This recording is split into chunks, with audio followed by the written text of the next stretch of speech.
ഈശോ മിശിഹായിക്ക് സ്തുതിയായിരിക്കട്ടെ. ഇന്ന് നമ്മൾ ധ്യാനിക്കുന്നത് മത്തായിയുടെ വിശുദ്ധ സുവിശേഷം 13-ാം അധ്യായം 47 മുതൽ 53 വരെയുള്ള വാക്യങ്ങളാണ്. യേശുനാഥൻ വീണ്ടും ഒരു ഉപമയിലൂടെ ദൈവരാജ്യം എന്താണെന്ന് വ്യക്തമാക്കുകയാണ്.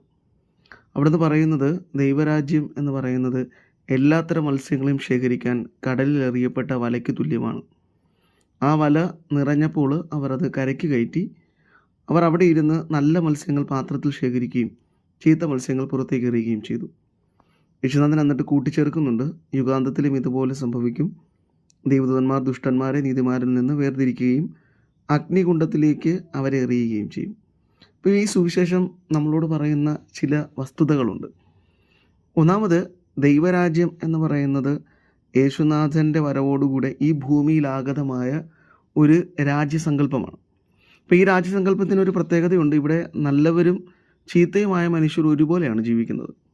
അപ്പം എന്തിനാണ് ഈ ഒരു അവസരം നൽകിയിരിക്കുന്നതെന്ന് ചോദിച്ചു കഴിഞ്ഞാൽ, യുഗാന്ത്യത്തിലാണ് വേർതിരിവുണ്ടാകാൻ പോകുന്നത്. നല്ല മനുഷ്യരെ സ്വീകരിക്കുന്നതും ചീത്ത മനുഷ്യർ ശിക്ഷിക്കപ്പെടാൻ പോകുന്നതും യുഗാന്ത്യത്തിലാണ്.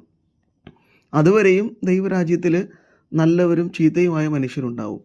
ഈ ദൈവരാജ്യ സങ്കല്പത്തെക്കുറിച്ച് യേശുനാഥൻ വീണ്ടും പറയുന്നുണ്ട്, എല്ലാവരും ഈ ദൈവരാജ്യത്തിലേക്ക് സ്വീകരിക്കപ്പെടുന്നുണ്ട്. കാരണം ഇതൊരു വല പോലെയാണ് എല്ലാത്തരം മത്സ്യങ്ങളെയും എന്ന് ഇവിടെ ഉദ്ദേശിക്കുന്നത് എല്ലാ മനുഷ്യരെയും ദൈവരാജ്യത്തിലേക്ക് സ്വാഗതം ചെയ്യുന്നുണ്ട്. ഒരു മനുഷ്യനെയും ഒരു നിറത്തിൻ്റെ പേരിലോ അവൻ്റെ മതത്തിൻ്റെ പേരിലോ വേർതിരിവുകളൊന്നും വെച്ചിട്ടില്ല.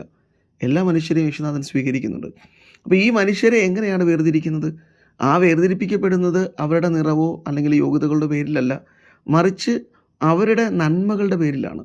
ഈ ചീത്ത മത്സ്യം എന്ന് പറയുന്നത് ഉപയോഗശൂന്യമായ മത്സ്യമാണ്, ഉപയോഗിക്കാൻ പറ്റാത്ത മത്സ്യം, അതായത് ചീത്തയായി. അപ്പോൾ ജീവിതത്തിൽ നന്മകളില്ലാതെ തിന്മകൾ ചെയ്ത് ജീവിതത്തെ ചീത്തയാക്കിയ മനുഷ്യരാണ് ഈ വേർതിരിക്കപ്പെടുന്ന മനുഷ്യർ. അപ്പോൾ ആ മനുഷ്യർ ഒരിക്കലും വേർതിരിക്കപ്പെടുന്നത് അവരുടെ മറ്റെന്തെങ്കിലും ഭൗതികമായ നിറത്തിൻ്റെയോ അല്ലെങ്കിൽ അങ്ങനെയുള്ള എന്തിൻ്റെങ്കിലും വേർതിരിവിൻ്റെ പേരിലല്ല. അപ്പം ദൈവരാജ്യ സങ്കല്പത്തിൻ്റെ ഏറ്റവും വലിയ മനോഹാരിത അവിടെ എല്ലാ മനുഷ്യരും സ്വീകരിക്കപ്പെടുന്നു എന്നുള്ളതാണ്. ഈ മനുഷ്യൻ്റെ സ്വീകാര്യതയെ മാറ്റിമറിക്കുന്നത് അവൻ്റെ ജീവിതത്തിലെ നന്മകളും തിന്മകളും വെച്ചാണ്. അപ്പോൾ സുവിശേഷം നമ്മുടെ മുമ്പിലേക്കും വെച്ച് തരുന്ന വലിയൊരു സന്തോഷത്തിൻ്റെ വാർത്ത ഇത് തന്നെയാണ്. ഞാനും സ്വർഗരാജ്യത്തിലേക്ക് സ്വീകരിക്കപ്പെടുന്നവരാണ്, എല്ലാവരെ പോലെയും.